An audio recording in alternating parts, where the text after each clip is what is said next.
तेरा मुगल कालीन सिक्के से संबंधित प्रश्न पढ़ना है। तो मुहर जो संबंधित विवरण है, यह सोने का सिक्का था। मुहर जो होता था सोने के सिक्का होता था, जिसे अकबर ने अपने शासनकाल के प्रारंभ से चलाया था। यह मुगल काल का सबसे अधिक प्रचलित सिक्का था। मुगल काल का जो है सबसे अधिक प्रचलित सिक्का कौन था? मुहर। मुगल काल का सबसे अधिक प्रचलित सिक्का कौन था?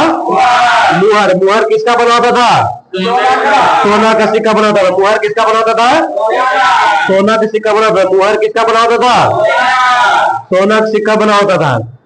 उस आगे कह रहा है कि सबसे अधिक प्रचलित सिक्का भी था। मुहर जो है सबसे अधिक प्रचलित सिक्का कौन था? मुहर। सबसे अधिक प्रचलित सिक्का कौन था? मुहर। इसे शहंशाह भी कहते हैं।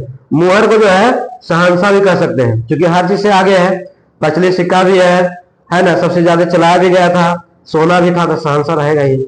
आगे कह रहा है यह अकबर द्वारा चलाया गया सबसे बड़ा सोने का सिक्का था। संसद कर अकबर द्वारा जो है सबसे चलाया गया सबसे बड़ा सोने का सिक्का क्या नाम था?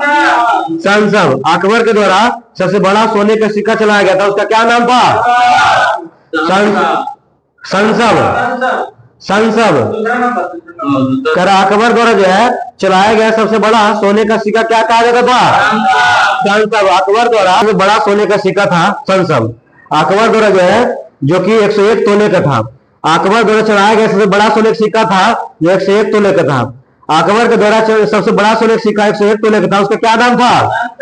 संसद। अकबर द्वारा चलाया गया सबसे बड़ा सोने का सिक्का जो 101 तोले का था, उसका क्या नाम था? संसद। अकबर द्वारा चलाए गए सबसे बड़े सोना का सिक्का जो 101 तोले का था, उसका क्या नाम था? जो बड़े लेन देन में प्रयुक्त होता था। आगे है अकबर द्वारा चलाया गया सोने का गोलाकार सिक्का था। कौन सिक्का था गोलाकार? इलाही। अकबर द्वारा चलाया गया सोने का गोलाकार सिक्का क्या नाम था? इलाही। अकबर के द्वारा सोना सिक्का चलाया गया था जो गोलाकार था, उसका क्या नाम था? इलाही था। इलाही। अकबर के द्वारा सोने का सिक्का जो गोलाकार सिक्का चलाया गया था, उसको क्या कहा जाता था? तो इलाही कहा जाता था। आगे है शुद्ध चांदी का सिक्का शेरशाह द्वारा परिवर्तित था, है ना, जिसका वजन 180 ग्राम था। शुद्ध चांदी का सिक्का जो शेरशाह द्वारा परिवर्तित था, जिसका वजन 180 ग्राम था, उसका क्या नाम था? रुपया। यह शुद्ध चांदी का सिक्का, यह शुद्ध चांदी का सिक्का जो शेरशाह द्वारा परिवर्तित था, जिसका वजन कितना ग्राम था? 180 ग्राम। उसका नाम क्या था? रुपया। आगे करा कि यह शुद्ध चांदी का सिक्का शेरशाह द्वारा परिवर्तित था, जिसका वजन जो है 180 ग्राम था, उसका क्या नाम था? रुपया। रुपया। करा एक शुद्ध चांदी का सिक्का शेरशाह द्वारा परिवर्तित था, जिसका वजन जो 180 ग्राम था, उसका क्या नाम था? रुपया। चांदी का वर्गाकार या चौकोर सिक्का था, उसका क्या कहा जाता था? जलाली कहा जाता था। चांदी का जो वर्गाकार या चौकोर सिक्का था, उसे क्या कहा जाता था? जलाली। चांदी का वर्गाकार या चौकोर सिक्का था, उसे क्या कहा जाता था? जलाली कहा जाता। चांदी का वर्गाकार या चौकोर सिक्का था, क्या कहलाता था? जलाली। चांदी का वर्गाकार या चौकोर सिक्का था, उसे क्या कहा जाता था? जलाली। चांदी का वर्गाकार या चौकोर सिक्का था, उसे क्या कहा जाता था? जलाली। करैया अकबर द्वारा चलाया गया तांबे का सिक्का था। यह अकबर द्वारा चलाया गया तांबे का सिक्का था, जो रुपया के 40वें भाग के बराबर होता था और दैनिक लेन देन में इसका प्रयोग होता था। दाम। कर अकबर द्वारा चलाया गया तांबे का सिक्का कौन था? जो रुपया के 40वें भाग के बराबर होता था और दैनिक लेन देन में इसका प्रयोग किया जाता था। दाम। दाम। दाम। दाम। आगे कह रहा है करैया तांबे का सबसे छोटा सिक्का था और दाम के 25वें भाग के बराबर होता था। इसे फुलूस या पैसा कहा जाता था। जीतल है ना, जीतल ने पूछा था है ना। तांबे। हाँ, जीतल कैसा था? तांबे का। हाँ, तांबे का सबसे छोटा सिक्का था कौन था? जीतल। तांबे का सबसे छोटा सिक्का क्या था? जीतल। तांबे का सबसे छोटा सिक्का था जीतल। दाम के 25वें भाग के बराबर होता था। ऐसे फुलूस या पैसा कहा जाता था, है ना। क्या कहा जाता था? फुलूस या पैसा। जीतल को क्या कहा जाता था? फुलूस या पैसा कहा जाता था। जीतल को फुलूस और पैसा कहा जाता था। आगे है जहांगीर द्वारा चलाया गया तांबे का सिक्का था जो रुपये के चौथाई मूल्य के बराबर होता था। निसार। जहांगीर द्वारा चलाया गया तांबे का सिक्का था। निसार जो है किसका सिक्का था? तांबे का सिक्का था। निसार जो है किस धातु का बना सिक्का था? तांबा का। निसार जो है किस धातु का बना हुआ सिक्का था? तांबा का। निसार जो है ना, किस धातु का बना हुआ सिक्का था? तांबे का। निसार जो है किस धातु का बना हुआ सिक्का था? तांबा का। पूछते तांबा का निसार जो जहांगीर के द्वारा बनाया गया। किसके द्वारा बनाया गया था? जहांगीर के द्वारा। निसार जो है तांबे के सिक्का किसके द्वारा चलाया गया था? जहांगीर के द्वारा चलाया गया था। निसार तांबे की सिक्का जो है किसके द्वारा चलाया गया था? जो रुपया के चौथाई वर्ग के बराबर होता था। किसके वर्ग के बराबर होता था? चौथाई मूल्य के बराबर होता था। आज जीतल किसके मूल्य के बराबर होता था? 25वें भाग के बराबर होता था। दाम का 25वें भाग था। हाँ, आई दाम 40वें भाग का बराबर था। दाम का नहीं था, ये था तांबे से वही सब दाम के 25वें भाग का। जो रुपये का चौथाई भाग था निसार। आई रुपये के 40वें भाग था। चलो आगे कह रहे आना जिसे आना भी चलता था, हाल फिलहाल में चलता था। यह छोटे मूल्य का चांदी का सिक्का था। ये आना जो है नहीं, 1 आना 2 आना 4 आना चल रहा है। अब कहाँ चला ये? कह रहे एक छोटे मूल्य का चांदी का सिक्का था। इसकी शुरुआत शाहजहां के काल में हुआ था। आना जो है चांदी का सिक्का था। आना किसका? चांदी का सबसे छोटा सिक्का था। हाँ, चांदी से छोटा सिक्का क्या था? आना। चांदी से छोटा सिक्का क्या था? आना। चांदी से छोटा सिक्का क्या था? आना। इसका शुरुआत किस काल में हुआ था? शाहजहां काल में। चांदी का सिक्का जो है आना था, उसका किस काल में शुरू हुआ था? तो शाहजहां काल में हुआ था। आना जो है चांदी का सिक्का था, इसका शुरुआत जो है किस काल में हुआ था? शाहजहां काल में। अब माप की इकाई है ना 39 अंगुली या 32 इंच अंक वाला सिकंदरी गज होता था। एक सिकंदरी गज वाला कितना होता था? 39 अंगुली या 32 इंच। सिकंदरी गज वाला माप क्या होता था? 39 अंगुली या 32 इंच को जो है सिकंदरी गज कहते थे। यानी एक सिकंदरी गज वाला जो है 39 अंगुली के बराबर होता था या 32 इंच के बराबर होता था। आगे इलाही गज। हाँ, 41 अंगुली और 33 इंच के बराबर होता था। इलाही गज जो है किसके माप के बराबर होता था? 41 अंगुली और 33 इंच। पढ़ा दो कभी समझे सर है जैसे कराए। आगे है मुगल काल में आए विदेशी यात्री के बारे में, है ना। मुगल काल में आए विदेशी यात्री संबंधित के बारे में जानना सुनना है। करे रॉल्फ फिंच जो इंग्लैंड के निवासी था। रॉल्फ फिंच कहाँ के निवासी था? इंग्लैंड के। रॉल्फ फिंच जो है कहाँ के निवासी थे? इंग्लैंड के। रॉल्फ फिंच जो है कहाँ के निवासी थे? इंग्लैंड। किस मुगल शासक में आया था? अकबर। रॉल्फ फिंच जो है किस मुगल शासक के समय आया था? तो अकबर के समय आया था। रॉल्फ फिंच जो है इंग्लैंड के निवासी थे, वो किस मुगल शासक के समय आए थे? तो अकबर के समय आए थे। आगे है सर थॉमस रो व कैप्टन हॉकिंस जो है इंग्लैंड के निवासी थे। सर थॉमस रो और कैप्टन हॉकिंस कहाँ के निवासी थे? इंग्लैंड के ही निवासी थे। सर थॉमस रो और कैप्टन हॉकिंस जो है कहाँ के निवासी थे? तो इंग्लैंड के। और किस मुगल शासक के समय आए थे? जहांगीर। सर थॉमस रो और कैप्टन हॉकिंस जो है इंग्लैंड के निवासी थे, किस मुगल शासक के समय आए थे? जहांगीर। किस मुगल शासक के समय आए थे? जहांगीर। आगे फ्रांसिस बर्नियर है ना, जो फ्रांसीसी निवासी थे। फ्रांसीसी बर्नियर जो है कहाँ के निवासी थे? फ्रांसीसी निवासी थे, जो मुगल शासक किस मुगल शासक के समय आए थे? तो शाहजहां। फ्रांसिस बर्नियर जो है फ्रांसीसी के निवासी थे, किस मुगल शासक के समय आया था? तो शाहजहां। फ्रांसिस बर्नियर जो है फ्रांसीसी निवासी थे, किस मुगल शासक के समय आए थे? शाहजहां। पीटर मुंडी। पीटर मुंडी कहाँ के निवासी थे? इटली। पीटर मुंडी कहाँ के निवासी थे? इटली। पीटर मुंडी कहाँ के निवासी थे? इटली। पीटर मुंडी जो है कहाँ के निवासी थे? इटली। जो किस मुगल शासक के समय आए थे? शाहजहां के शासन काल में ही आए थे। फ्रांसिस बर्नियर और पीटर मुंडी दोनों किसके साथ समय आए थे? शाहजहां। और निकोली मनुची और ट्रेवनियर भी तो शाहजहां के समय ही आए थे, है ना। खाली दो गो आया था, रॉल्फ फिंच वो अकबर के समय, और सर थॉमस वो कैप्टन हॉकी साहब जहांगीर के समय, और बाकी फ्रांसिस बर्नियर, पीटर मुंडी, निकोलाओ मनुची, ट्रेवेनियर सबके सब कहा किसके समय आए थे? शाहजहां के समय। करा फ्रांसिस बर्नियर, पीटर मुंडी, निकोलो मनुची और ट्रेवेनियर किसके समय आए थे? शाहजहां के समय आए थे। ये चारों विदेशी जो है, विदेशी यात्री जो है, जैसे फ्रांसिस बर्नियर, पीटर मुंडी, निकोलाओ मनुची, फ्रैंकियर सब किसके समय आए थे? शाहजहां। आगे है मुगल कालीन साहित्य के बारे में। मुगल काल में जो है साहित्य से संबंधित प्रश्न द्वारा पढ़ना है। करा बाबर ने एक नई काव्य शैली इजाद किया था, उसका क्या नाम था?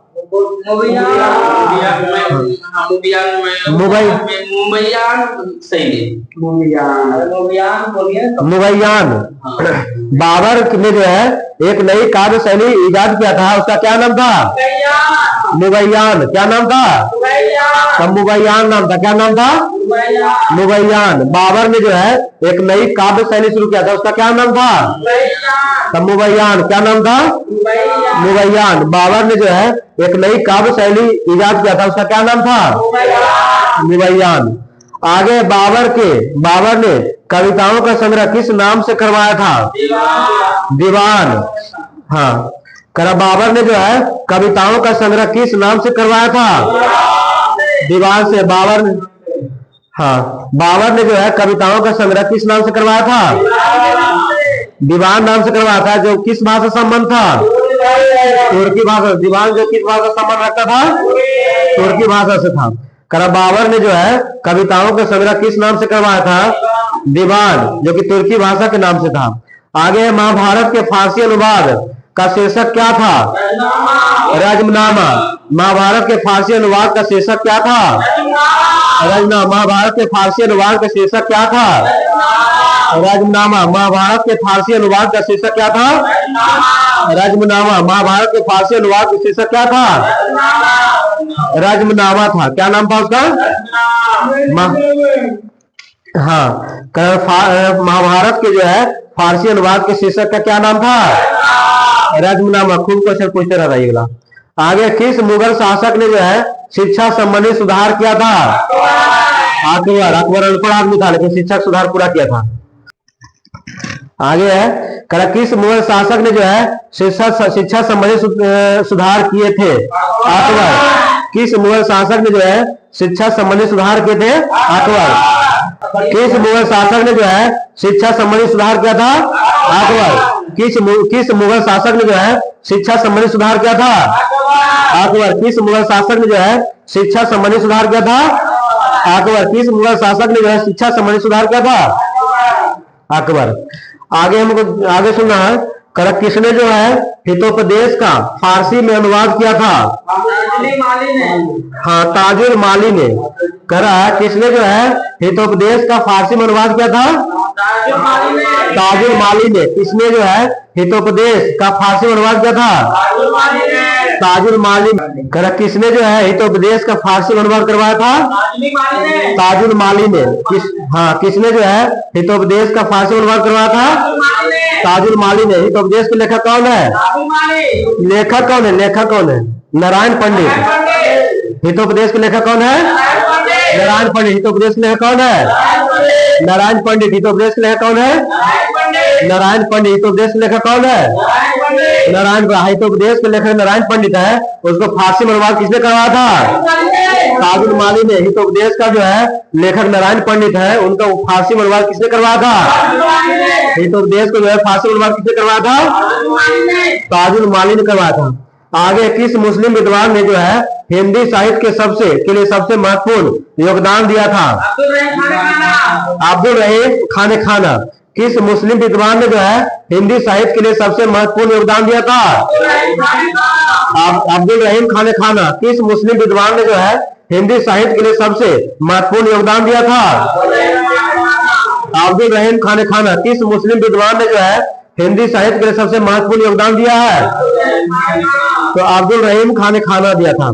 किस मुस्लिम विद्वान ने जो है हिंदी साहित्य के लिए सबसे महत्वपूर्ण योगदान दिया था? अब्दुल रहीम। किस मुस्लिम विद्वान ने जो है हिंदी साहित्य के लिए सबसे महत्वपूर्ण योगदान दिया था? अब्दुल रहीम खान ने दिया था। आगे 16वीं शताब्दी के संस्कृत रचना ब्रज शक्ति विलास जो उत्तर भारत के ब्रज क्षेत्र पर केंद्रित है, का लेखक कौन है? नारायण भट्ट, है ना। 16वीं शताब्दी की संस्कृति रचना ब्रज शक्ति विलास जो उत्तर भारत के ब्रज क्षेत्र पर केंद्रित है, का लेखक कौन है? नारायण भट्ट।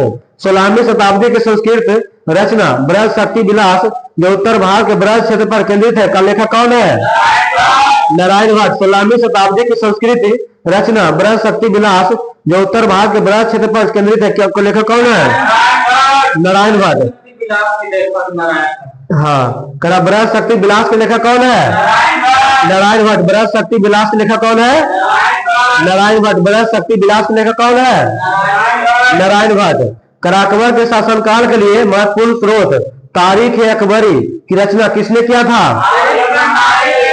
आरिफ गंधारी ने किया था। अकबर के शासनकाल के लिए जो है महत्वपूर्ण स्रोत तारीख अकबरी की रचना किसने किया था?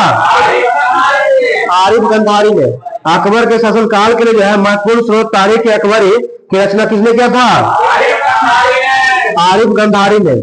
आईने अकबरी कितने आइन में बटा हुआ है? आईने अकबरी जो है कितने आइन में बटा है?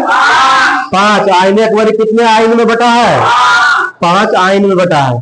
आईने अकबरी जो है कितने आइन में बटा है? 5। आईने अकबरी जो कितने आइन में बटा है? 5। 1799 ईस्वी में 1799 ईस्वी में जो है किंग जॉर्ज को बादशाहनामा किसने भेंट किया था? हाँ, तो अवध के नवाब ने भेंट किया था। 1799 से जो है किंग जॉर्ज को बादशाहनामा किसने भेंट किया था? अवध के नवाब ने। कहा है 1799 ईस्वी में किंग जॉर्ज को बादशाहनामा किसने भेंट किया था? हाँ, अवध के नवाब ने। कहा 1799 ईस्वी में किंग जॉर्ज को बादशाहनामा किसने भेंट किया था? अवध के नवाब ने। कहा कौन सी फारसी लिपि मध्यकालीन भारत में प्रयुक्त होती थी? हाँ, नस्तालिक। कहा कौन सी फारसी लिपि जो है मध्यकालीन भारत की प्रयुक्त होता था? नस्तालिक। कौन सी फारसी लिपि मध्यकालीन भारत में प्रयुक्त होता था? नस्तालिक। कौन सी फारसी लिपि जो है मध्यकालीन भारत में प्रयुक्त होता था? नस्तालिक। कौन सी फारसी लिपि मध्यकालीन भारत में प्रयुक्त होता था? नस्तालिक। जहां आरा द्वारा लिखित शेख मुईनुद्दीन चिश्ती की जीवनी किस नाम से जानी जाती है?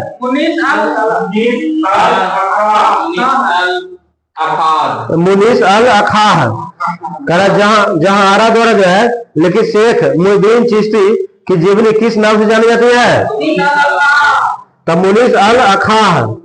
जहां आरा द्वारा जो है लिखित शेख मुईनुद्दीन चिश्ती की जीवनी किस नाम से जानी जाती है?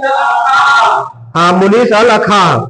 आगे किस मुगल राजकुमारी ने माखी नाम से दीवान तैयार किया था? कि जेबुनिसा। किस मुगल राजकुमारी ने जो है माखी नाम से दीवान तैयार करवाया था? औरंगजेब की पुत्री जेबुनिसा। किस मुगल राजकुमारी ने जो है तो भी नाम में रख दिया माखी जैसा? आपके नाम से दीवान किया जाता है, कविता का संग्रह तैयार है। दीवान मतलब वो जो कविता का संग्रह। किस मुगल राजकुमारी ने जो है माखी नाम से दीवान तैयार किया था? दीवान का कविताओं का संग्रह दीवान। आगे करा है कि मुगल कालीन रचनाएं ये तुझके बाबरी या बाबर नामक रचयिता कौन है? रचनाकार कौन है? बाबर। करा तुझके बाबरी या बाबर नामक रचनाकार कौन है? बाबर। तुझके बाबरी अब के रचनाकार कौन है? बाबर। किस भाषा में रचना किया गया है? तुर्की भाषा। तुझके बाबरी अब बाबर नामक रचना जो है तुर्की भाषा में किया गया है, जिसका रचनाकार कौन था? बाबर। उसको आत्मकथा था बाबर की। हुमायूं नामा किस भाषा में लिखा गया था? फारसी में। हुमायूं नामा किस भाषा में लिखा गया था? फारसी में। जिसका रचनाकार कौन था? गुलबदन बेगम। हुमायूं नामा के रचनाकार कौन थे? गुलबदन बेगम। हुमायूं नामा के रचनाकार कौन थे? गुलबदन बेगम था। हुमायूंनामा का रचनाकार कौन था? गुलबदन बेगम। तारीख रसीदी जो कि फारसी में लिखा गया था, तारीख रसीदी जो किस भाषा में लिखा गया था? फारसी में। तारीख रसीदी जो है किस भाषा में लिखा गया था? फारसी भाषा में लिखा गया था, जो कि मिर्जा हैदर दोगलत है ना, मिर्जा हैदर दौलत के रचनाकार है, रचना है। तो तारीख रसीदी जो है किसका रचना है? मिर्जा हैदर दोगलत, मिर्जा हैदर दोगलत। आगे तारीख अलफी, तारीख अलफी जो है किस भाषा में लिखा गया था? फारसी। तारीख अलफी जो किस भाषा में लिखा गया था? फारसी में लिखा गया। कह रहा है अकबरनामा, अकबरनामा का रचयिता कौन है? अबुल फजल। अकबरनामा का रचयिता कौन है? अबुल फजल। अकबरनामा का रचयिता कौन है? अबुल फजल। अकबरनामा का रचयिता कौन है? तबकाते अकबरी, हाँ निजामुद्दीन अहमद। अच्छा ठीक है, हाँ बता दीजिए, सुन ली। तबकाते अकबरी जो है किस रचनाकार, तबकाते अकबरी का रचनाकार कौन था? निजामुद्दीन अहमद। तबकाते अकबरी का रचनाकार कौन था? तारीख रसीदी का रचनाकार कौन था? मिर्जा हैदर दोगलत। तारीख रसीदी का रचनाकार कौन था? मिर्जा हैदर दोगलत। तारीख अलफी, तारीख अलफी का रचनाकार कौन? मुल्ला दाऊद। तारीख अलफी का रचनाकार कौन था? मुल्ला दाऊद। तारीख अलफी का रचनाकार कौन था? अकबरनामा कौन था? अबुल फजल। अकबरनामा कौन रचनाकार था? तबकाते अकबरी के कौन था? निजामुद्दीन अहमद। तबकाते अकबरी का कौन था? निजामुद्दीन अहमद। तबकाते अकबरी का रचनाकार कौन था? निजामुद्दीन अहमद। मुंतखब उल तवारीख के लिए कौन था? अब्दुल कादिर बदायनी। अब्दुल कादिर बदायनी। करा मुंतखब उल तवारीख के कौन था रचनाकार? अब्दुल कादिर बदायनी। करा तुझके जहांगीरी की कौन था? हाँ, करा तुझके जहांगीरी का जो रचनाकार था जहांगीर था और मोतमी खां बख्शी था। जहांगीर और मोतमी खां बख्शी। मोतमिद खां बख्शी। मोतमिद, हाँ मोतमिद खां बख्शी। करा तुझके जहांगीरी का रचनाकार कौन था? जहांगीर या मोतमिद खां बख्शी। मोतमिद खां बख्शी। करा तुझके जहांगीरी का रचनाकार कौन था? हाँ जहांगीर या मोतमिद खां बख्शी। आगे है इकबाल नामा, जहांगीरी के कौन था रचनाकार? मोतमिद खां बख्शी। इकबाल नामा जहांगीरी के रचनाकार कौन था? मोतमिद खां बख्शी। इकबाल नामा का जहांगीरी कौन था? जहांगीरी के मोतमिद खां बख्शी। इकबाल नामा जहांगीरी के रचनाकार कौन था? मोतमिद खां बख्शी। पादशाह नामा के रचनाकार कौन था? मोहम्मद अमीन कजबीनी। करा पादशाह नामा के रचनाकार कौन था? मोहम्मद अमीन कजबीनी। करा पादशाह नामा के रचनाकार कौन था? मोहम्मद अमीन कजबीनी। आगे है करा बादशाह नामा। बादशाह नामा के लेखक कौन है? अब्दुल हमीद लाहौरी। करा बादशाह नामा के लेखक कौन है? अब्दुल हमीद लाहौरी। बादशाह नामा के लेखक कौन है? अब्दुल हमीद लाहौरी या मोहम्मद बारिश ने पूर्ण किया था। मोहम्मद, हाँ करा बादशाह नामा का जो रचनाकार था अब्दुल हमीद लाहौरी, जिसका पूरा कौन क्या था? मोहम्मद बारिश ने। करा चहार चमन के रचनाकार कौन है? चंद्रभान। चहार चमन के रचनाकार कौन है? चंद्रभान। चहार चमन के रचनाकार कौन है? चंद्रभान। चहार चमन के रचनाकार कौन है? चंद्रभान। शाहजहांनामा के रचनाकार कौन है? इनायत खान। शाहजहांनामा के कौन रचनाकार है? इनायत खान। शाहजहांनामा का रचनाकार कौन है? इनायत खान। शाहजहांनामा का रचनाकार कौन है? इनायत खान। शाहजहांनामा का रचनाकार कौन था? इनायत खान। शाहजहांनामा का रचनाकार कौन है? इनायत खान। शाहजहांनामा का रचनाकार कौन है? इनायत खान। आगे है आलमगीरनामा के रचनाकार कौन है? हाँ, काजिम सिराजी। आलमगीरनामा के रचनाकार कौन है? काजिम सिराजी। आलमगीरनामा के रचनाकार कौन है? तो काजी सिराजी है। आलमगीरनामा का रचनाकार कौन है? काजिम सिराजी। फुतुहात आलमगीरी। आलमगीरी के रचनाकार कौन है? ईश्वर दास नागर। करा फुतुहात आलमगीरी के रचनाकार कौन है? ईश्वर दास नागर। आलमगीरनामा है ना, आलमगीरनामा के रचनाकार कौन है? काजिम सिराजी। आलमगीरनामा का रचनाकार कौन है? तो काजिम सिराजी। आलमगीरनामा का रचनाकार कौन है? काजिम सिराजी। आलमगीरनामा का रचनाकार कौन है? काजिम सिराजी। आलमगीरनामा का रचनाकार कौन है? काजिम सिराजी। फुतुहात आलमगीरी का रचनाकार कौन है?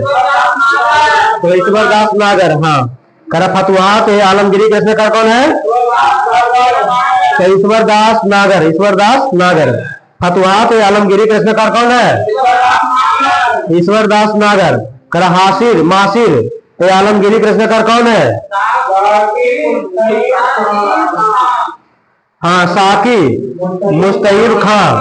करा मासिर आलमगीरी का रचनाकार कौन है? साकी मुस्तईद खां। साकी मुस्तईद खां। साकी मुस्तईद खां। आगे है मुंतखब उल तुबाब के लेखक कौन है? खाफी खान। करा मुंतखब उल तुबाब के लेखक कौन था? खाफी खान। नुस्खा दिलकुशा के लेखक कौन था? तो भीमसेन सक्सेना। करा नुस्खा दिलकुशा के लेखक कौन था? भीमसेन सक्सेना। नुस्खा दिलकुशा के लेखक कौन था? तो भीमसेन सक्सेना। आगे है खुलासत उल तवारिख के लेखक कौन था? सूजा नाराय भंडारी। सूजा नाराय भंडारी। करा खुलासत उत तवारिख के लेखक कौन था? सूजा नाराय सुजान राय। हाँ, सुजान राय भंडारी। करा खुलासत उत तवारिख का लेखक कौन था? तो सुजान राय भंडारी। करा खुलासत उत तवारिख के लेखक कौन था? सुजान राय भंडारी। खुलासत उत तवारिख के लेखक कौन था? तो सुजान राय भंडारी। आगे है मज्म उल तवारिख के लेखक कौन था? दारा सिको। मज्म उल तवारिख के लेखक कौन था? दारा सिको। मज्म उल तवारिख के लेखक कौन था? दारा सिको। के सिक्का क्या कहा जाता था? सोना के सिक्का को क्या कहा जाता है? रूपा। मुहर। मुहर। मुहर। मुहर है ना, जो कि शाहजहां है ना, शाहजहां इसे शहनशाह नहीं कहेगा कि सबसे बड़ा सोने का सिक्का ये 101 तोले का था, है ना। अकबर के द्वारा चला गया था, उसका क्या नाम था? हाँ, संसब। आगे रहेगा अकबर द्वारा चलाया गया सोने का गोलाकार सिक्का तो क्या कहता था? सही, इलाही। आगे तुम आनंद। चांदी का सिक्का जो कि शेर शाह द्वारा परिवर्तित था, जिसका वजन 180 ग्राम था, उसको क्या कहता था? रुपया। आगे है सर, चांदी का वर्गाकार या चौकोर सिक्का था, उसे क्या कहा जाता था? बताओ। जलाली। जलाली कहा ले। आगे समझ, बस हो गया। सुनिए इधर, करा है कि अकबर द्वारा चलाया गया तांबे का सिक्का था जो रुपया के 40वें भाग के बराबर होता था और दैनिक लेन देन में इसका प्रयोग किया जाता, उसे क्या कहा जाता? दाम। आगे करा है तांबे का सबसे छोटा सिक्का था और दाम के 25वें भाग के बराबर होता था, इसको फुलूस या पैसा कहा जाता था, जीतल को। आगे जहांगीर द्वारा चलाया गया तांबे का सिक्का था जो रुपये के चौथाई मूल्य के बराबर होता था, क्या कहा जाता? आनंद।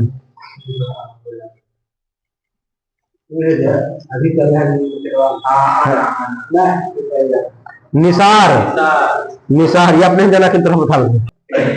जहांगीर में चलाया गया तांबे का सिक्का था जो जो रुपये के चौथाई भाग के बराबर होता था, बताओ ना। अल्टा टाइप का नाम बता सकता हूँ। निसार बता है?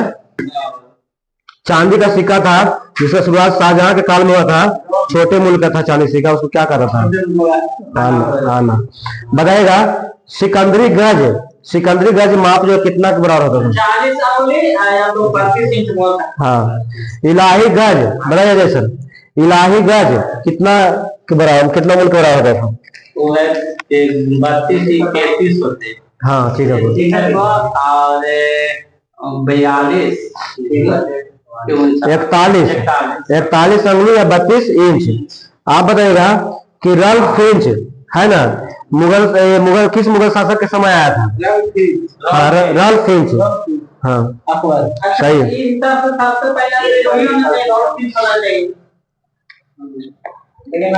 आगे रहेगा sir Thomas Roe the captain Hawkins जो है इंग्लैंड के निवासी था, किस मुगल शासक के समय आया था? जहांगीर। बताइए सर। फ्रांसिस बर्नियर फ्रांसीसी, और पीटर मुंडी इटली, और निकोलाओ मनुची इटली, और ट्रेवनियर फ्रांसीसी, सब किसके शासनकाल में आया था? यार देखो सब साझा समझ रहा है। तो खाली मुगल कालीन साहित्य। बाबर ने एक नई काव्य शैली इजाद किया था, उसका नाम क्या था? नहीं माँ से है, बताओ। मुबैयान, मुबैयान, मुबैयान, मुबैयान। आगे बताना है, आप ही बताइए। करा बाबर ने कविताओं का संग्रह किस नाम से करवाया था? सही, दीवान के, दीवान तुर्की भाषा में था।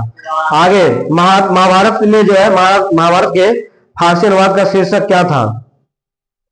महाभारत का फारसी अनुवाद का शीर्षक क्या था? महाभारत में फारसी में अनुवाद करवाया था, उसका शीर्षक क्या था? सही, राजनामा। आप बताइए किस मुगल शासक ने जो है शिक्षा संबंधी सुधार किया था? इसे बाहर भी चल हाँ अकबर। क्या है जय सर बताइए। इसका फारसी में अनुवाद किया था, है ना, किसने किया था? हाँ हितोपदेश का फारसी अनुवाद ऐसे नारायण पंडित का लेखक, उसका लेखक था हितोपदेश के, इसको फारसी में अनुवाद कोई किया था, कौन किया था? तुजुल माली। सही है। आगे बोला करा किस मुस्लिम विद्वान ने जो है हिंदी साहित्य के लिए सबसे महत्वपूर्ण योगदान दिया था? अब्दुल रहीम खान खाना। 16वीं शताब्दी की संस्कृति रचना ब्रज शक्ति विलास जो उत्तर भारत के ब्रज क्षेत्र पर केंद्रित है का लेखक कौन था? आनंद। ब्रज शक्ति विलास के लेखक कौन था? बताओ जैसे। विलास के लेखक है ब्रज शक्ति विलास। आई नाम आलक ऊपर में। हितोपदेश के लेखक कौन है? नारायण पंडित है। आई नारायण भट्ट है कोई, नारायण भट्ट। आगे बताइएगा, आगे बताइएगा सर। अकबर के शासनकाल के लिए जो है महत्वपूर्ण स्रोत तारीख अकबरी की रचना किसने किया था? तारीख किसने किया था? हाँ आरिफ कंधारी। आगे बताइएगा आईन अकबरी कितने आईन में बांटा हुआ था? 5 आईन में बांटा हुआ था। 1799 ईस्वी में जो है किंग जॉर्ज को बादशाह नामा किसने भेंट किया था? अमर के नवाब। अमर के नवाब ने दिया था। आगे बताना है, आगे अपना एक आगे बोलो ना, अपना बारी पर। कौन सा फारसी लिपि मध्यकालीन भारत में प्रयुक्त होता है? बताओ कौन से फारसी लिपि जो है मध्यकालीन भारत में प्रयुक्त होता है? सही है, नस्तालिक। जहांआरा द्वारा, आप बताइए, जहांआरा द्वारा लिखित शेख मुहिउद्दीन चिश्ती की जीवनी किस नाम से जानी जाती है? हाँ तब मुनीस अल अखाह, मुनीस अल अखाह। आगे बताएगा किस मुगल राजकुमारी ने जो है माखी नाम से दीवान तैयार करवाया था? जेबुनिसा। सही, जेबुनिसा। सही है, औरंगजेब की पुत्री। आगे बताइएगा कि तुजु के बाबरी है ना कि लेखक कौन था, रचनाकार कौन था? बाबर था और उनके भाषा लिखा था। हाँ आगे है हुमायूंनामा किसकी रचना है? हुमायूं रचना किसने है? करवेन करता मन से ध्यान। गुलबदन बेगम, ये शांत रही ना। गुलबदन। तारिक रशीदी किसका रचना बताइए? शांत रहे, बड़ी मिर्जा हैदर दोगलत। आज तारिक अलफी के लेखक कौन था? मुल्ला दाऊद। आगे बताएगा अकबरनामा के लेखक कौन था? अबुल फजल। तबकाते अकबरी के लेखक कौन था? निजामुद्दीन औलिया। तो ध्यान दे रहे थे। निजामुद्दीन अहमद। आगे देगा मुतखब उल तारीख के लेखक कौन था? अब्दुल कादिर बदाई। शांत रहे, हम बोलने चल जाते हैं। हाँ सही है, जहांगीर। मोतमिद खां बख्शी। कराची